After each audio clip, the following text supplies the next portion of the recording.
Game shows. People's favorite way to fantasize about how to win a lot of money and look really cool in front of the entire country. Everyone has sat down in front of a good old Deal or No Deal and watched the middle-aged white people pick the obvious wrong cases while Howie Mandel just smiles. And if you were on that show, you could do so much better because lucky case number 24 has never let you down. Well, today I'm gonna live that fantasy and prove how easy it is to actually win money on game shows. With my friends Jordan and Kelsey, we're gonna simulate 3 of America's favorite game shows and see how much money we can collectively win. Let's see how hypothetically rich we could have gotten. The first game we tried was Family Feud. 90% of you guys know Family Feud, and I see you, but for the ones who don't, the show asks 100 random people survey questions, and you have to guess what their most common answers are to get points. I thought this was gonna be easy. Steve Harvey sets you up with a dirty question, you scream naked grandma, and then they give you money. But the moment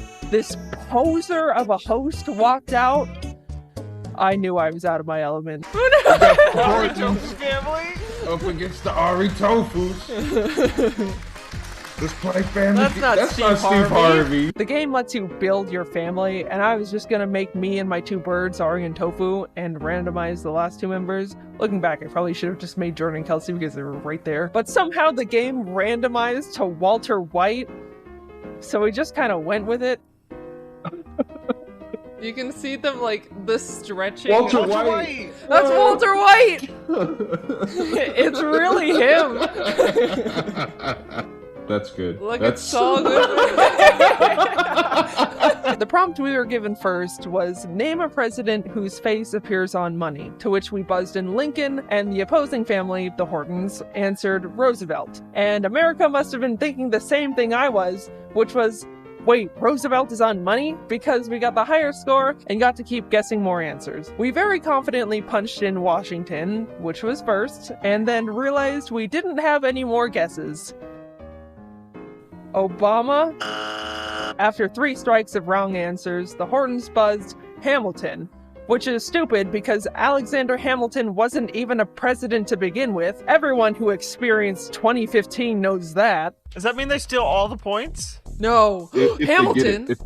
Well, like the Alexander. It's time for you to score some points. If I know something, Hamilton is not a president. Like the Graham Bell, Alexander Graham Bell. No. They took all the points. BS. Name a president. Alexander Hamilton. Ding, ding, ding, ding. Here's all the points. America is so dense and uneducated, they are literally pumping wrong answers into Family Feud, and I am suffering because of it. Name a fruit. Hot dog.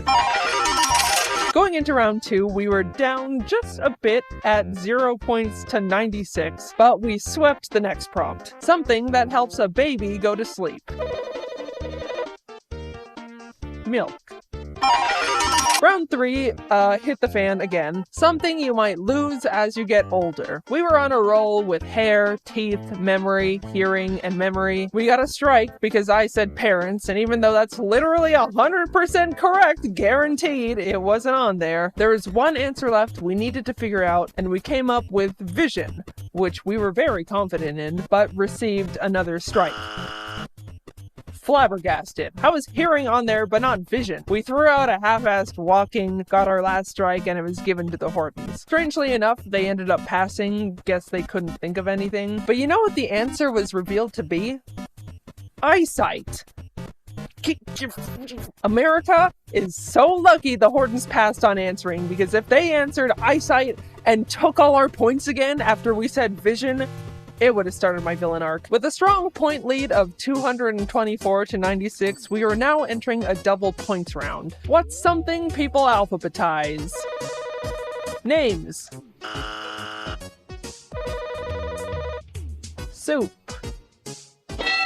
4 Americans thought they were being funny in the Family Feud surveys, and I am yet again suffering because of it. So the Hortons can play, but they end up passing again for some reason. That family only alphabetizes soup. We tried music, children, we ran out of ideas and just said soup again. Nothing was right. The answers ended up being address book, files, recipes, lists, and spices. which spices I beg to differ. There's no way the typical American has curry powder and garam masala in the front. They have salt, pepper, and garlic powder, and everything gets shoved in the back until they die. So now we were on the last round, which was fast money. They give you one last prompt with one answer, and if you guess it, you get the chance to actually win money. Name something that runs on gasoline besides a car. I buzz in with a strong bus, which was incorrect. I'm not wrong though. I see you going to the comments. Google says a bus is a separate vehicle from trucks, cars, vans, lorries, etc. It is not any of them. That's what Google says. Lawnmower. Dude, whatever. All we proved was America's bogging down family feud with their stupid wrong answers. I don't want to win that dumb freedom money anyway. With $0 in our pocket, we moved on to The Price is Right. I've actually never watched this game show before, so I was learning as we went. 4 lucky contestants from the audience are given a random item, and the closest one to guess the actual price of it without going over is selected to come up on stage and play more games to earn money. And I learned that even if I was one of the lucky 4 people selected, I wouldn't even get the chance to be on the actual show. The game gave me 6 chances to be the closest one to the price of the items, and I lost every single one. But hypothetically, even if I miraculously was the winner and taken on stage, I still would have won nothing. I tried twice for content and still ended up with $0. So we're entering our last game show of the day, and we've got a whopping $0 to our name after being on 2 of the most popular shows created. We really need to make this one count because I am going to look like such an idiot if I was on 3 game shows and came back with 0 money. We walk out on stage. The spotlight finds us.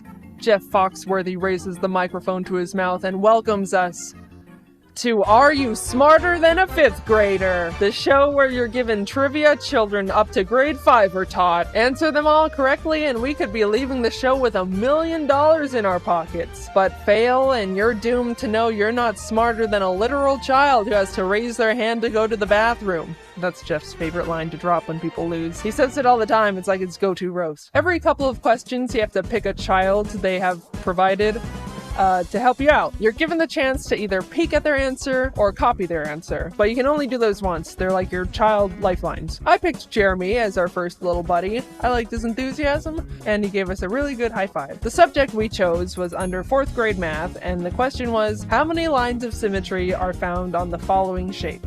It showed us a picture of a pentagon.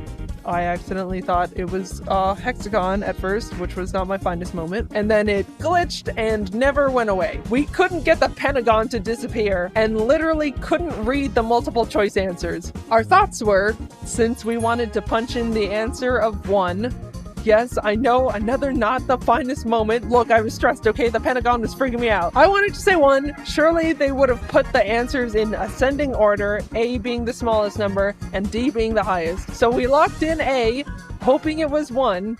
Lock in. Oh, man. Locking in. No!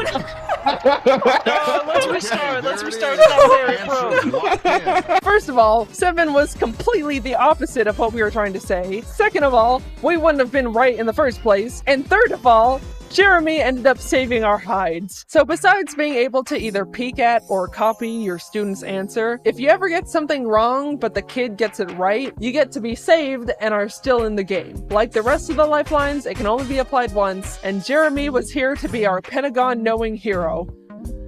Anyway, we restarted. That attempt, we weren't counting that one because that was just a practice round, and the forever lasting Pentagon wasn't fair. It messed with our heads.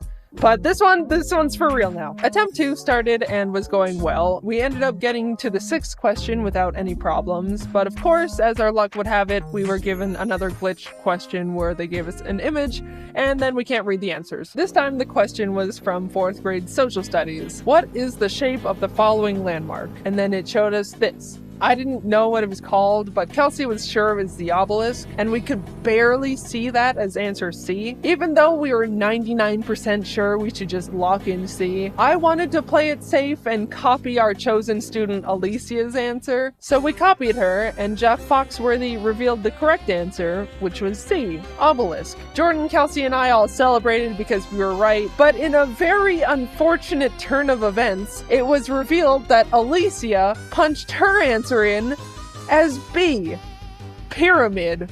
What, you little... Oh my god. Attempt 3. We really wanted to do one attempt each with the game shows because on national TV you've only got one shot to make your money, but I don't think there's ever been times on Are You Smarter Than a 5th Grader where Jeff Foxworthy tapes the obelisk to your face and makes you guess on while you're locking in. This time, I'll say it now, we didn't get any questions where the pictures perpetually blocked the answers. It was all a fair fight, and whatever we win on this try is what we're going with. And it was going well. Really well, in fact. 3rd grade animal science. Which of the following animals has 8 arms? Ha! Octopus. I knew that one. 3rd grade music. A symbol that represents the duration and pitch is also known as what? Musical note. Then we got stuck on 5th grade measurements. 9 meters is how many yards? I don't know that. I am an unfortunate slave to the imperial system. So we decided to copy Juliet's answer, which was 9.8.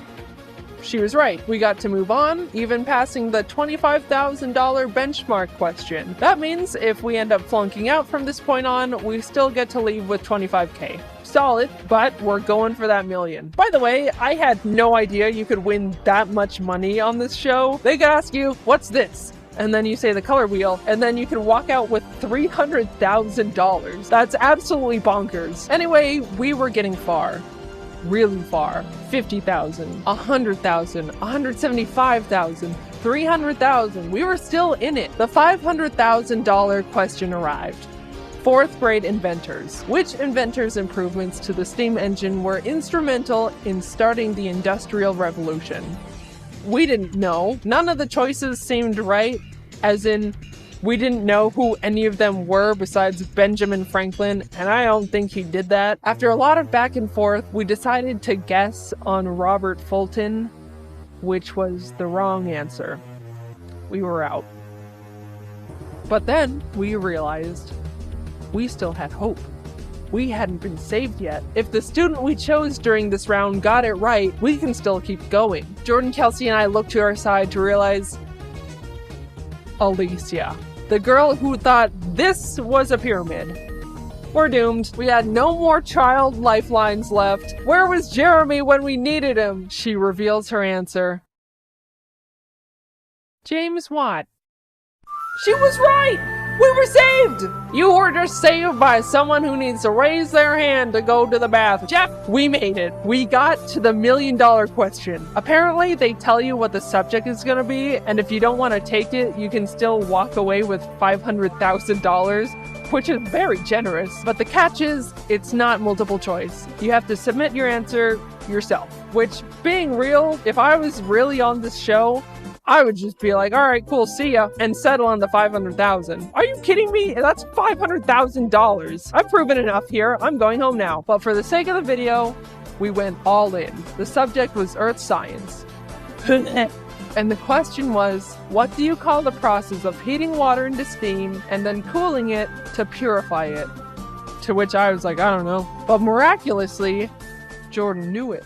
I might know this. Fucking, Oh my god, I don't know this. that's distillation. Is it? Good job, babe. Yeah, right? How do you spell that? D-I-S-T. Isn't that what you do to alcohol? Yeah, I-L-L. Distill. I'm pretty sure. It's a better word than I would have said. I would have said, Jeff, I don't know. Locking in. I hope so. I hope they're not sounds like, right. actually it's distillation. here's the correct word. Condensation. Now locked in for the final time. Oh my God, $1 fingers million crossed. is on the line. Everyone First in of the all, audience crossed their congratulations for arms at the getting same to the end of the time. line. They're It's not pissed. easy. You will lose $475,000 and walk out of here with $25,000 is still a juicy $25,000. amount. It's a good amount. Like, I'd still be happy. Like, very happy. Me too. No, I'm sorry. No? What? What is What it? is I it? can't believe what a moron I am. You're this not is a my moron. bad. Show us the correct answer, please. I swear to God. We were right. We were right. We were right. No. We won that $1 million. I don't care what the game says. We won that $1 million fair and square. It's distillation, not distilling. Shut up, Jeff Foxworthy. Go back to making barbecue sauce. So let's see what we made. Family Feud? Nothing. Price is Right? Wouldn't have even made it on stage. Are You Smarter Than a Fifth Grader? Hypothetically, $1 million. I'm happy with that.